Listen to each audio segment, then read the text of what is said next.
Welcome to the Opportunity Zones podcast. I'm Jimmy Atkinson, joining you on site today from the OZ Expo 2022 in downtown Phoenix, Arizona. And joining me on the program today is my partner at OZ Pros, Mr. Ashley Tyson. Ashley, how you doing today? I'm fantastic, Jimmy. It is awesome to be here in Phoenix for the OZ Expo, and awesome to be with you as always.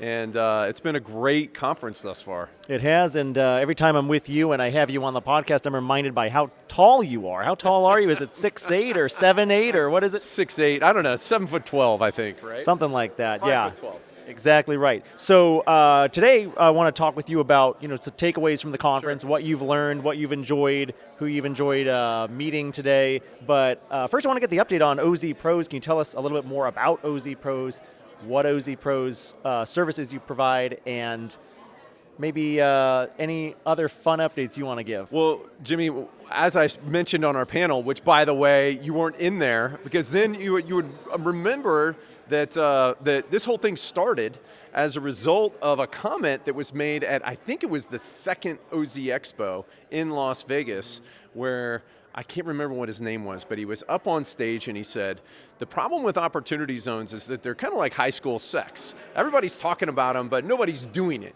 And so after our podcast episode, we said, hey, listen, how can we help people do opportunity zones? And I said, what do you think about becoming the legal Zoom for opportunity zones?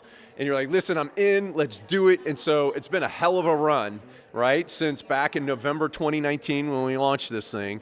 But it's really exciting to see how it's morphed into not just being the legal Zoom for opportunity zones, where we obviously have some of the industry-leading templates and forms, which is kind of amazing that there's not these, that there's not more templates and other stuff out there. As a matter of fact, I think we have the only templated working capital safe harbor plan, which is the most powerful tool in the opportunity zone arsenal.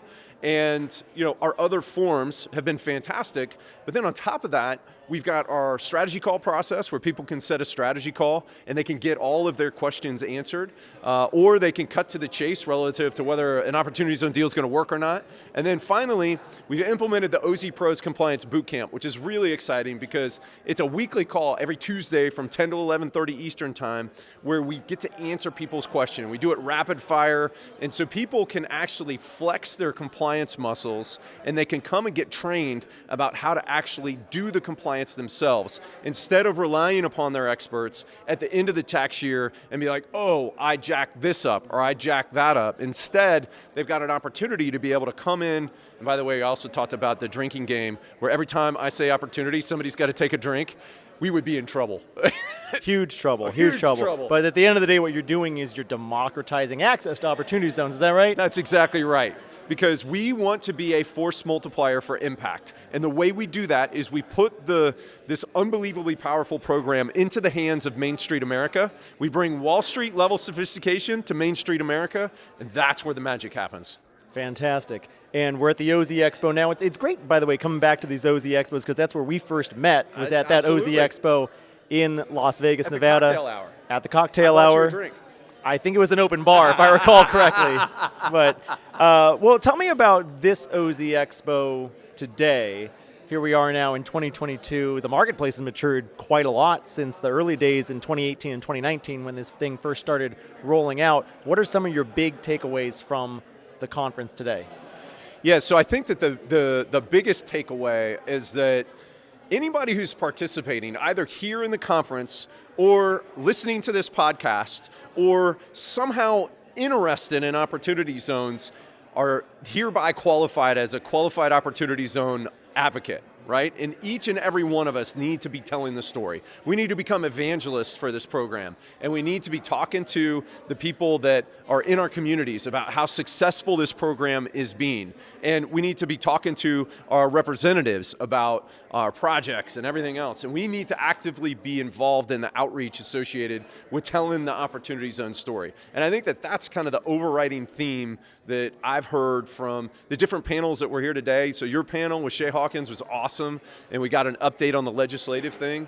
And the other panels where they're talking and specifically about that, about tell your story. If you got an Opportunity Zone deal, get the word out. right? Tell the good news about opportunity zones. And I think that that's been the really cool thing, is to be able to interact with people again post-COVID, where we're able to actually come together in person and we're able to, tell that story, get excited about it, take away from all of these things, and to be able to go back and actually do opportunity zones and to tell everybody about it. No, that's right. And that's what we really need to do right now as an industry. I agree with you. And that's what probably has been my biggest takeaway from this conference as well, is that there seems to be a concept coalescing in the room here today and in the auditorium next door, where everybody is right now, probably listening to the next panel, about we need to tell success stories. That's right. To make it known to Congress and the people of this country that opportunity zones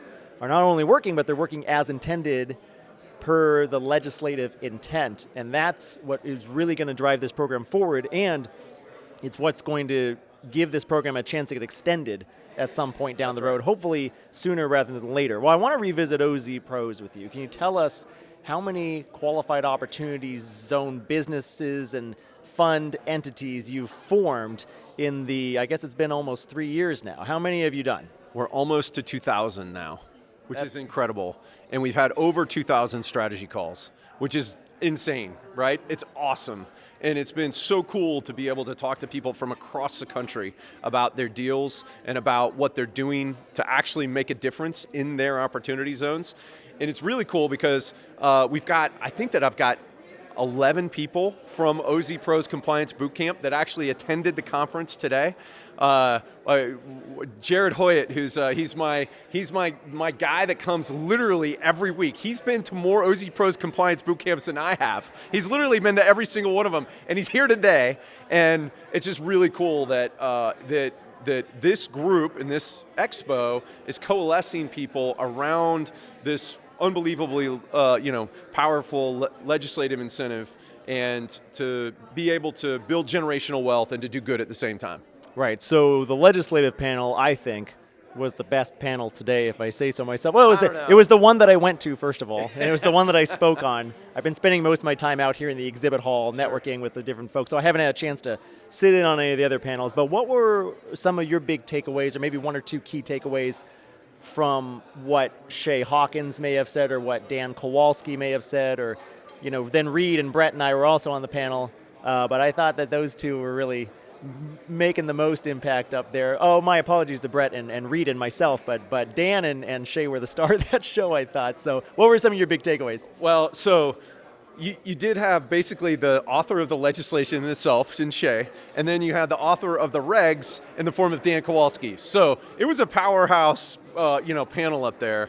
The biggest takeaway that I got from that panel was that when I asked the question, hey, what are we doing about the fact that the opportunity zones time out in 2028?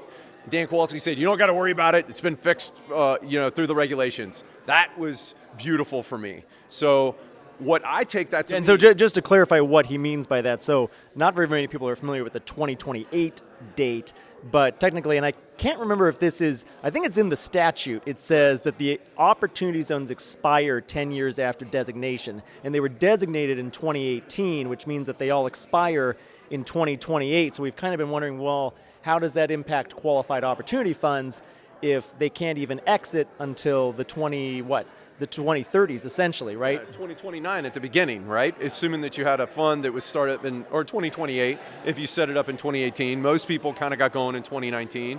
And so you're talking about 2029 when people would be exiting.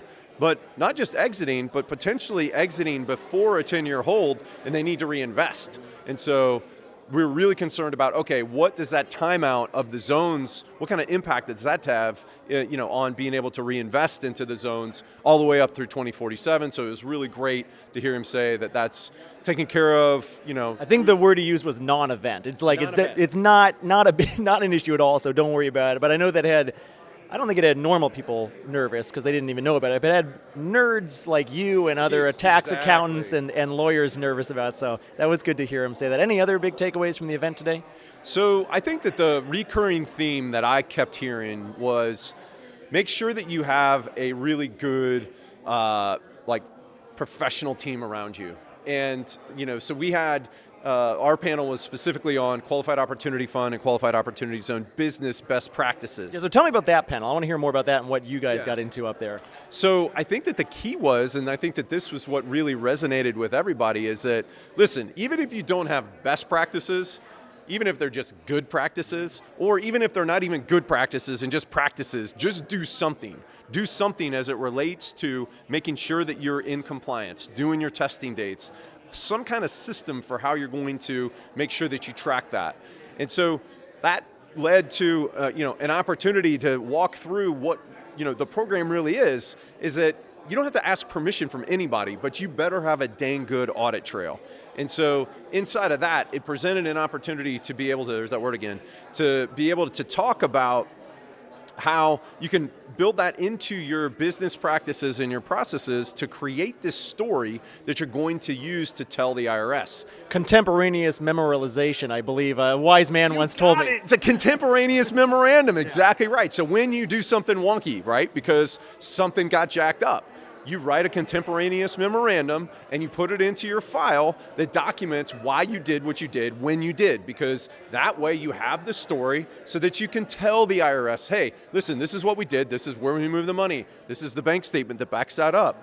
And this, by the way, when we moved the money from this account over to here, this is the reason why we did that. Here's our contemporaneous memorandum that records how we did that. And so I think that was really cool to to just really hone in on that, listen, practices, good practices, best practices, just at least practice, right? And everybody's kind of building the plane as they fly it in this space, but at least be focused on getting your professionals, in place, good professionals surrounding you, and getting into a regular cadence of making sure that you're building out that audit trail.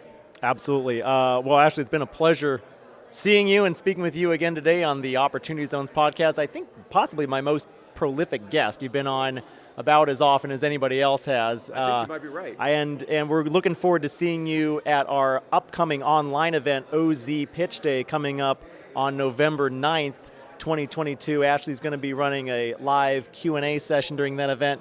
Last couple times you've joined us from the U.S. Virgin Islands and Puerto Rico. You were in Opportunity Zones both times. Are you going to be anywhere on November 9th this time? What do you think? So now I absolutely have to book it. I may be back in Puerto Rico on November the 9th, and so we're going to figure out what kind of crazy, exotic Opportunity Zone we can go to. It may end up being Puerto Rico, but stay tuned. I'm still trying to work out that dunk tank. Yeah, well, that'd be great if we get that sorted out. And what are some questions that you're anticipating having to field as we come up? We're in Q4 now, toward the end of the year as November rolls along. What are some big questions you usually get? So I think that the biggest questions in coming out of tax season, we saw a lot of stuff associated with how you actually complete the 8996. And I think that what we'll be able to do is to be able to guide some people with answers to those questions relative to some of the things that they might be working on as they're coming into year end, particularly about how they move their money and making sure that they hit those compliance deadlines relative to the 90% and hitting that year end deadline on it. And so I think that that's probably a lot of the stuff that we'll hit. We're actually having a separate working capital safe harbor workshop through the Ozworks group community. And so we can assist people with kind of thinking about that, which is the most powerful tool inside of the Opportunity Zone toolbox.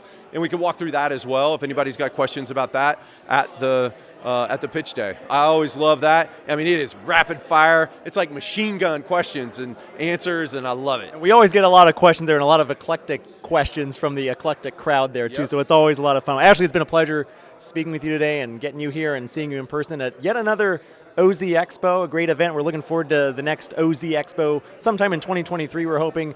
Before we go, can you tell our listeners and viewers where they can go if they want to learn more about you and the services that you provide through OZ Pros? Absolutely. So it's OZ, that stands for Opportunity Zone Pros. That's PROS.com/podcast. And we've got special discounts for all of the podcast listeners on strategy calls, on all of our services that we offer, whether that's a compliance bootcamp or our documents and our formation services. Fantastic. So that's ozpros.com/podcast to access some of those special priced services available to Opportunity Zones podcast listeners and viewers. And as always, I will have show notes for today's episode at my website, OpportunityDB. You can find those at opportunitydb.com/podcast. And there you'll find resources that we discussed, links to all the resources that Ashley and I discussed on today's show. And please be sure to also subscribe to us on YouTube or your favorite podcast listening platform to always get the latest updates from OpportunityDB. Ashley, again, it's been a pleasure. Thanks so much. Thank you, Jimmy. We did it. All right. Good stuff. Yeah, awesome. All right.